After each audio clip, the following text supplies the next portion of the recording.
وَلِمَنْ خَافَ مَقَامَ رَبِّهِ جَنَّتَانِ، اس شخص کے لیے جو یہ لے، اس شخص کے لیے من جو خاف ڈر جائے مقام ربہ، اپنے رب کے مقام سے یا رب کے سامنے کھڑا ہونے سے، اس کے لیے کیا ہے؟ جنتان، دو جنتیں، دو باغ۔ کن کے لیے؟ آج دنیا کی زندگی میں جن کے دلوں میں خشیت الہی ہو، اللہ تعالیٰ کا خوف ہو، اور یہ خوف دعوے سے نہیں بنتا، عمل سے بنتا۔ ایک انسان کے اندر خوف ہے یا نہیں، اس کا ثبوت انسان کا عمل ہے۔ دو علامتیں خوف کی،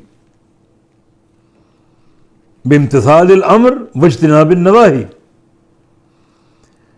جو اللہ اور اس کے رسول کے اوامر ہیں، حکم ہیں، ان کی اتباع کی جائے، اور جس چیز سے روکا اس سے روکا جائے، منہیات سے اجتناب برتا جائے اور مامورات کو اپنایا جائے۔ یہ دو چیزیں خوف کی علامت ہیں۔ تو وہ شخص جس کے اندر مقام رب کا خوف آ جائے، تقوی اور خشیت پیدا ہو جائے، اس کے لیے دو باغ تیار ہیں۔ تھوڑا آگے چل کے فرمایا نا وَمِن دُونِهِمَا جَنَّتَانِ، اس کے علاوہ دو باغ اور بھی، دو اور دو چار باغ۔ وہ نبی علیہ السلام کی حدیث صحیح بخاری میں، جنتان من ذہب آنیتہما وما فیہما وجنتان من فضة آنیتہما وما فیہما، جنت میں ایک متقی انسان کو دو باغ ملیں گے سونے کے، برتن بھی سونے کے، ہر چیز سونے کی، اور دو باغ ملیں گے چاندی کے، برتن بھی چاندی کے، ہر چیز چاندی کی۔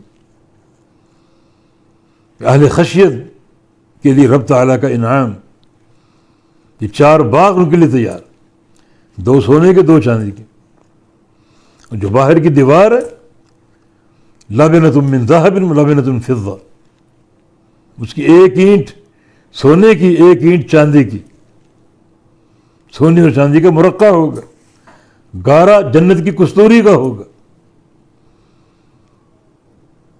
اہل جنت کا مقام اور ان کی نعمتیں، اس کو پانے والے کون ہیں؟ وَلِمَنْ خَافَ مَقَامَ رَبِّهِ، جن بندوں کے دلوں میں مقام رب کا خوف ہو، رب کے سامنے کھڑا ہونے کا خوف ہو، قیامت کا خوف ہو، اس کے لیے مہمان نوازی تیار اور موجود ہے کہ اللہ تعالیٰ ان کو جنت کا داخلہ عطا فرمائے گا، اور یہ چار باغ ان کے لیے تیار ہیں۔ حقیقت میں تقوی اور خشیت جو ہے یہ پورے دین کا محور، ہر چیز، عقیدہ، عمل، سلوک اور تصرفات، سب کی اساس خشیت الہی ہے۔ تقوی ایک ایسا لفظ ہے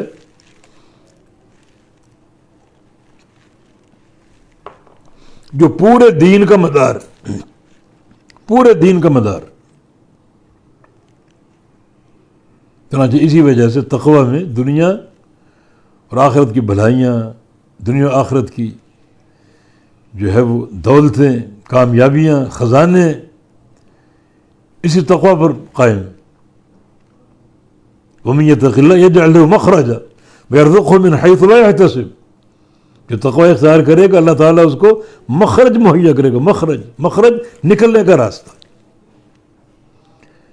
کبھی سڑک پر آپ جا رہے ہوں تو لکھا ہوتا ہے مخرج، یعنی یہ نکلنے کا راستہ، دائیں طرف یا بائیں طرف، سڑک سے نکلنے کا راستہ۔ کوئی مشکل، کوئی پریشانی، اللہ تعالیٰ مخرج دے گا، نکلنے کا راستہ دے گا تقوی کی بدولت۔ وَيَرْزُقْهُ مِنْ حَيْثُ لَا يَحْتَسِبُ، ایسے مقام سے روزی دے گا جہاں سے بندے کا وہم و گمان بھی نہ ہو، اللہ تعالیٰ عطا فرمائے گا۔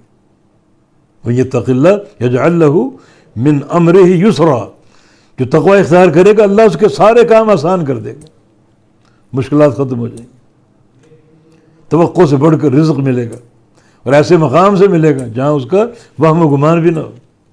مشاکل میں گھر جائے اللہ تعالیٰ مخرج دے دے گا، نکلنے کا راستہ دے دے گا۔